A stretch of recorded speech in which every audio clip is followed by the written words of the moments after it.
नमस्ते, सभी को सादर नमस्ते। तो आज हम चर्चा करेंगे शुद्धि के ऊपर। आयुर्वेद में बताया गया है शौच, स्वाध्याय और संतोष। तो शौच मतलब स्वच्छता, सफाई, सभी को पसंद है।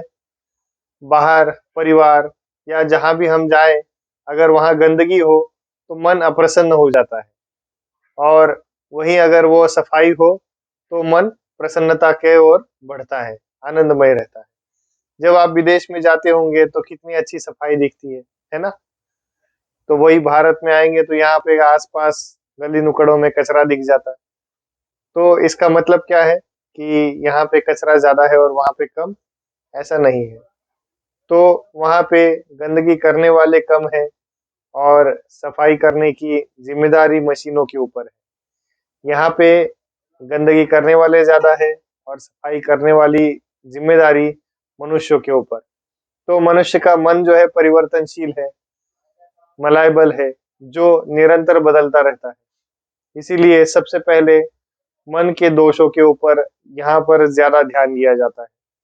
तो बच्चों के जो संस्कार है वह मलिन ना हो, इसके ऊपर माँ बाप ध्यान देते हैं। हमारे मन के दोषों का पहले शमन किया जाता है, फिर शरीर की स्वच्छता की ओर बढ़ाया जाता है। देखिए, शरीर का दर्शन एक विशेष है। जब हम शरीर के बारे में जानते हैं तो सबसे पहले स्वच्छता स्वच्छता के बारे में हमें समझ लेना जरूरी है।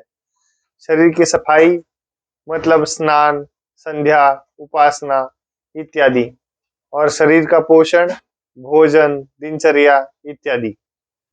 अब आते हैं शरीर की सर्विसिंग की ओर।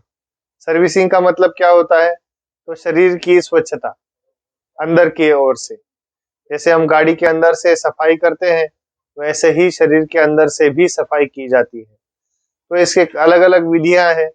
जैसे हम कभी कभार आईटी पार्क में या फिर यहाँ पर रहने वाले पाश्चात्य सभ्यता को फॉलो करने वाले लोगों को देखते हैं कि वो सोडा वाटर पी के, कार्बन डाइऑक्साइड है, कार्बोनेटेड वाटर पी के अपने शरीर की सफाई करना चाहते हैं, जिससे यह मुमकिन नहीं है। देखिए, शरीर की ऊपरी सफाई तो हो जाएगी, लेकिन शरीर के अंदर जो धातुएं हैं उनके दोष कार्बन डाइऑक्साइड से बढ़ेंगे।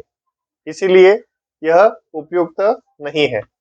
इसके बदले अगर आप शरीर की अंदरूनी सफाई के लिए अच्छे पदार्थों का प्रयोग करेंगे और पवित्र वस्तुओं का प्रयोग करेंगे तो आपका शरीर अंदरूनी ओर से बहुत अच्छे से साफ होगा, स्वच्छ रहेगा।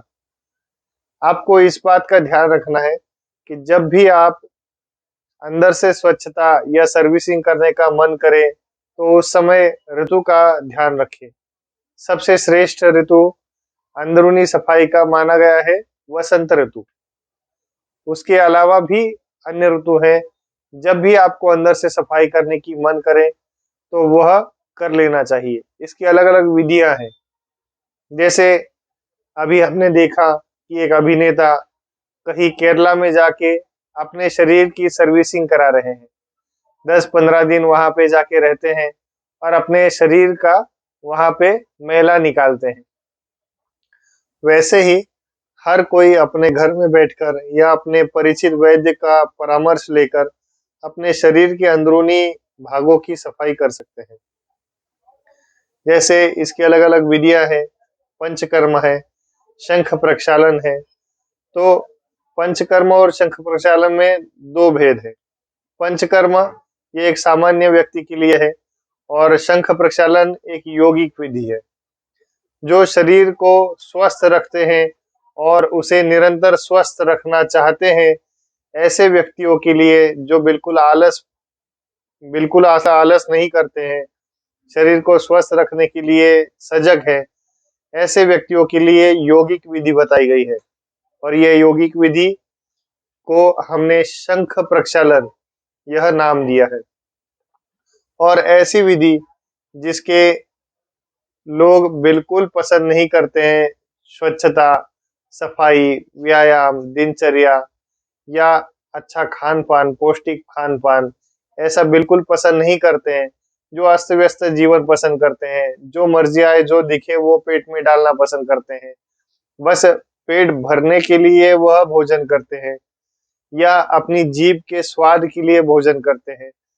ऐसे लोगों के लिए, अस्त व्यस्त दिनचर्या वाले लोगों के लिए, जो व्यायाम पसंद नहीं करते हैं, ऐसे आलसी लोगों के लिए पंचकर्म ऐसी विधि बताई गई है, जिससे कि आप पूरे शरीर को बिगाड़ लो, पूरा कचरा डाल के शरीर को गंदा कर लो और फिर सफाई के लिए कोई मजदूर बुला लो कि भाई आज डॉक्टर साहब आइए, आप हमारे अंदर की गंदगी बाहर निकालिए।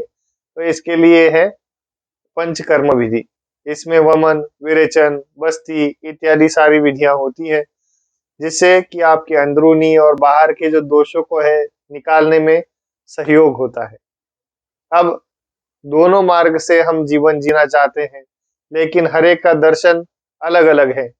एक दर्शन वो है कि भरपूर धन संपत्ति संपदा कमाओ और फिर उसको मरते दम तक गंवाने का दुख मनाओ, और एक दर्शन यह है कि आप धीरे धीरे अपनी जीवन शैली को स्थिर रखते हुए स्वस्थ जीवन जियो, संपत्ति को और संपदा को धीरे धीरे बढ़ाओ और अपने जो भी है बचा हुआ वो अपने बच्चों को सुपुर्द करके उन्हें आगे बढ़ाने के लिए आगे उनको मार्गदर्शन करो।